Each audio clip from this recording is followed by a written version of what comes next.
You ask Tiger to solve. This deals with linear equations with one unknown. The final result is h equals 6. Let's solve it step by step. Group all constants on the right side of the equation. Add 1 to both sides. Simplify the arithmetic.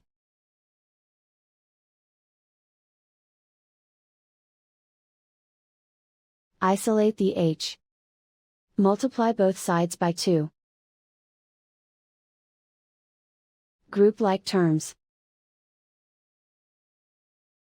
Multiply the coefficients. Simplify the fraction. Simplify the arithmetic.